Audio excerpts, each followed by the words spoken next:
también esto vino por la influencia de los alemanes, particularmente un teólogo, que es de hecho aún vive, el cardenal Walter Kasper, que tengo que decirlo, el Papa Francisco públicamente ha manifestado su mayor admiración.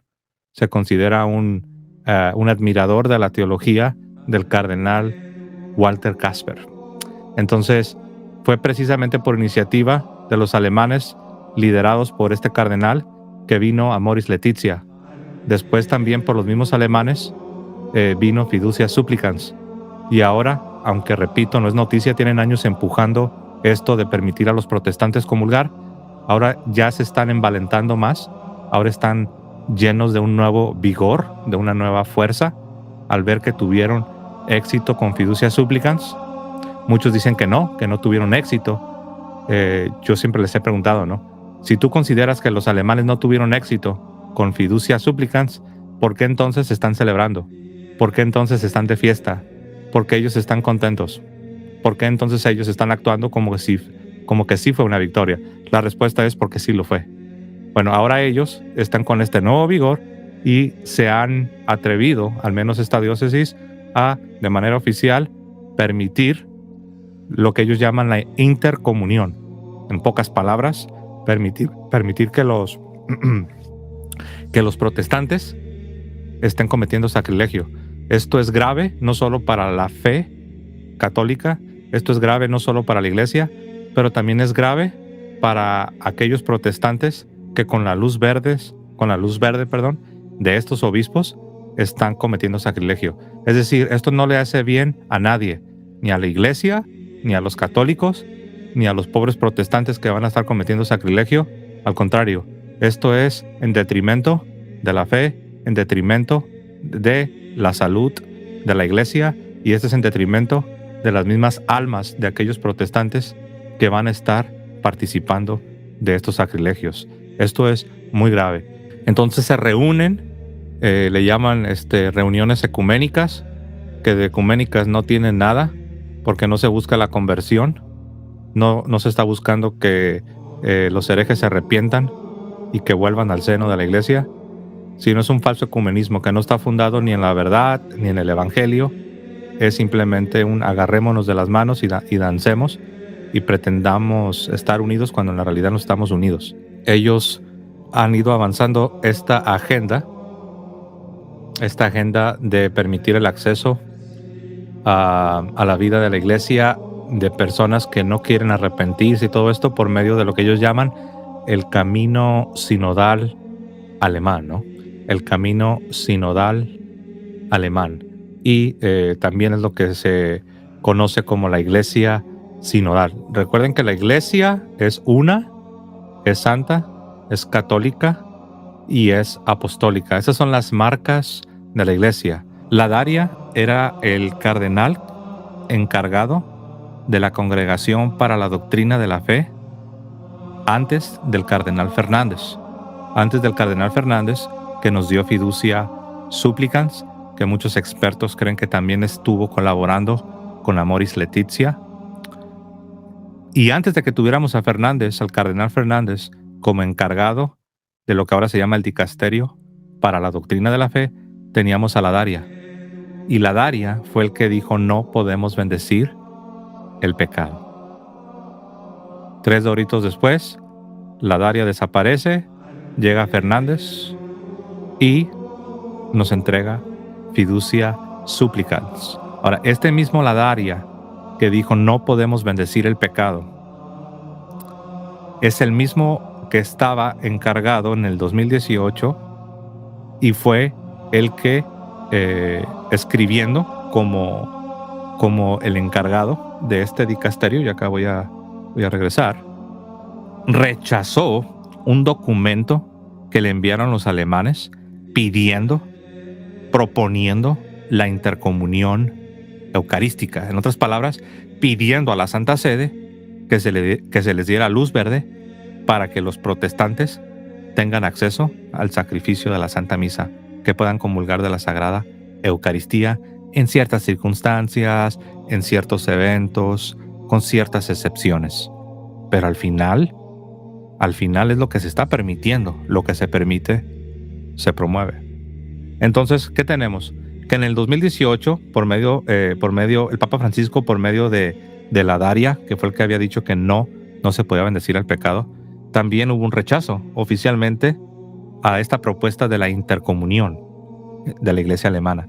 Sin embargo, lo hizo solo por razones de prudencia pastoral, y eso dejó a muchos preocupados, porque dijeron, bueno, qué bueno que hubo una especie de luz roja, qué bueno que al menos se les frenó un poco a los alemanes, pero muchos se quedaron preocupados porque se dieron cuenta que el documento solo apelaba a razones que daban a entender como que no era el mejor momento. Ustedes mismos alemanes, porque eso es algo que no les he dicho, los mismos alemanes en su momento, y creo que todavía, pero ya no tanto, en su momento estaban divididos sobre este asunto de la intercomunión, este asunto de permitir que los protestantes tengan acceso a la Sagrada Eucaristía. En otras palabras, permitir el sacrilegio. Estaban todavía divididos. Tengo entendido que después hicieron otras votaciones y el número de los que se oponían ha sido reducido. Algunos se retiraron, algunos no sé si cambiaron de parecer, pero la votación a favor de permitir a los protestantes acceder al sacramento, digamos que fue más favorable. Ellos argumentan que el Concilio Vaticano II admite la práctica en principio bajo la noción de que las comunidades eclesiales de alguna manera comparten los medios de la gracia y apelan al Código de Derecho Canónico y al Código de Cánones para las iglesias orientales, apelan a los cánones para sustentar la práctica como canónicamente admisible.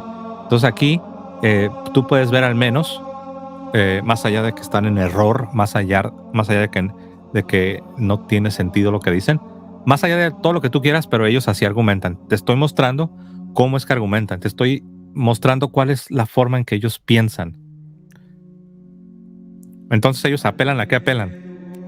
Ellos están apelando al Concilio Vaticano II, y según ellos, el Concilio Vaticano II en principio permite esta práctica bajo la idea o bajo la noción de que las comunidades eclesiales de alguna manera comparten medios de la gracia, y ellos apelan al derecho canónico y dicen que por lo tanto esta práctica, este sacrilegio que ellos llaman hospitalidad eucarística, según ellos, dicen que por lo tanto esto se trata de una práctica canónicamente admisible. Continuamos. Según los obispos que proponen la intercomunión, el Directorio para la Aplicación de Principios y Normas sobre el Ecumenismo de 1993, noten que todo es bien reciente, pero bueno, aún así, bien o mal, apelan a esos documentos. Según ellos, este documento de 1993 y la encíclica Ecclesia de Eucaristía del Papa Juan Pablo II del 2003 confirman la práctica y el fundamento teológico de la misma. Es decir, la práctica y el fundamento teológico de la llamada hospitalidad eucarística. Según ellos, esa es la interpretación que esta gran mayoría de obispos alemanes le están dando, y usan documentos, usan el concilio, usan documentos de la iglesia para apoyar aquello que proponen. Continúo. Según ellos, dado que la posibilidad existe, por lo tanto, debe ser admitida en principio en la iglesia después del Concilio Vaticano II, y no se debe considerar como algo intrínsecamente malo. Por ejemplo, yo aquí en este programa van varias veces que repito que es sacrilegio, es sacrilegio, es sacrilegio. Ellos, en la mente de ellos, me refutan usando estos documentos, y ellos según me refutan diciendo que yo estoy mal por llamar a esta práctica algo intrínsecamente malo. Y ya estamos viendo en pantalla cómo razonan y a qué apelan para tratar de defender su causa, ¿no? Dicen que no se debe ver esto como algo malo. Para estos proponentes, la única cuestión es que los obispos a favor de esta práctica deben ponerse de acuerdo en las circunstancias precisas que lo permiten y enviar la propuesta a Roma para ser ratificada. En lo que no se han puesto todavía al 100, en lo que no se han puesto de acuerdo es en cómo hacerlo, exacta, o sea, no se ponen de acuerdo en cómo llevarlo a la realidad, pero están de acuerdo, al menos por mayoría de votos, de que sí es algo legítimamente cristiano, algo legítimamente católico, y dicen que se debe practicar y apelan al concilio, apelan a ciertos documentos, como ya lo vimos, y así es como ellos razonan. En una ocasión, aquí voy a regresar con ustedes a manera de un pensamiento, ¿no? En una ocasión, una mujer luterana preguntó al Papa Francisco si finalmente permitiría que católicos y protestantes compartieran la comunión. El Papa respondió a la mujer que simplemente orara un poco y luego siguiera adelante. No dio muchos detalles. Ustedes ya saben que el Papa Francisco se ha caracterizado por decir cosas como, no sé cómo decir, incompletas, ambiguas, como que dice cosas que no las aclara y quedan en el aire volando, ¿no? Y hay quienes las interpretan de una manera, hay quienes las interpretan de otra manera, ¿no? Pero bueno, al fin fue su respuesta, ¿no? Que orara un poco y luego siguiera adelante. En la diócesis de Osnabrück, que es la diócesis que estamos viendo, parece que es lo que han hecho. Oraron y siguieron adelante. Acá voy a regresar con ustedes. Muy bien. Entonces, el punto está de que los obispos alemanes, que son mayoría, ellos han aprobado esto.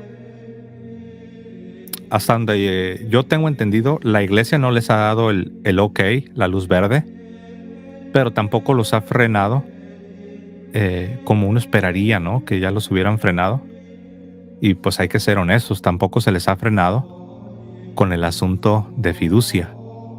Entonces, tenemos a una mayoría de obispos haciendo lo que quieren, tanto con el asunto de fiducia como con esto de la llamada intercomunión, que ya vimos que es un sacrilegio.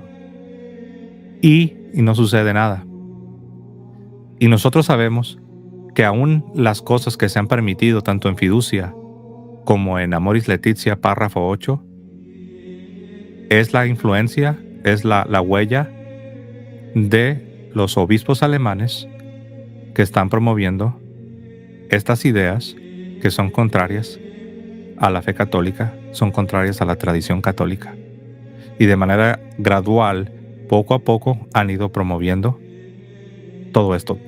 Todas estas cosas, si tú dices, wow, qué tremendo, ya sabemos que es modernismo, ¿no? Pero si queremos ser más específicos, ¿cómo se le llama a esto, José? Esto es lo que se conoce como la ética de la situación. Algunos lo llaman la moral circunstancial. En otras palabras, la moral católica siempre se ha caracterizado por ser objetiva, ser realista. No depende de lo que yo pienso, no depende de lo que yo siento, no depende de una situación, no depende de una circunstancia. La ética de la situación, la moralidad de las circunstancias, tiene que ver también con otra forma de pensar que se llama gradualismo, donde se cree que poco a poco se pueden ir cambiando las prácticas y las creencias de un determinado grupo. Hay quienes han intentado aplicar eso a la Iglesia Católica. Viene desde algunos teólogos modernistas que lamentablemente tuvieron una cierta influencia en el concilio. Uno de ellos, Karl Rahner, Karl como Carlos, diríamos Carlos Rahner. Él hablaba mucho de esto, ¿no? Entonces, esto es lo que ahora está causándole tanto daño al cuerpo de Jesucristo.